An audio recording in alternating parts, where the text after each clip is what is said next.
2026 ഫെബ്രുവരി മാസത്തിലെ ഫലങ്ങൾ പരിശോധിക്കുന്നതിന് മുമ്പ് ഈ വർഷത്തെ പൊതുവായ ഗ്രഹസ്ഥിതി മനസ്സിലാക്കേണ്ടതുണ്ട്.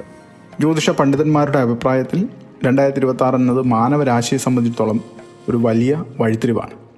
ഈ വർഷം ശനി, വ്യാഴം, യുറാനസ്, നെപ്റ്റ്യൂൺ, പ്ലൂട്ടോ എന്നീ 5 പ്രധാന ഗ്രഹങ്ങൾ അത്യപൂർവമായ ഒരു സന്തുലിതാവസ്ഥയിൽ വരുന്നു. ഇത് വ്യക്തിപരമായ തലത്തിലും ആഗോളതലത്തിലും വലിയ മാറ്റങ്ങൾക്ക് കാരണമാകും. ഫെബ്രുവരി മാസത്തിലെ ഏറ്റവും പ്രധാനപ്പെട്ട ജ്യോതിഷ പ്രതിഭാസം കുംഭൻ രാശിയിൽ സംഭവിക്കുന്ന ഗ്രഹങ്ങളുടെ കേന്ദ്രീകരണമാണ്. സൂര്യൻ, ചൊവ്വ, ബുധൻ, ശുക്രൻ, രാഹു എന്നീ 5 ഗ്രഹങ്ങൾ കുംഭൻ രാശിയിൽ ഒന്നിച്ചു വരുന്നത് ചോതി നക്ഷത്രക്കാരെ സംബന്ധിച്ചിടത്തോളം 5ാം ഭാവത്തിലാണ്. 5ാം ഭാവം ബുദ്ധി, സർഗാത്മകത, സന്താനങ്ങൾ, പൂർവ്വ പുണ്യം എന്നിവയെ പ്രതിനിധീകരിക്കുന്നു.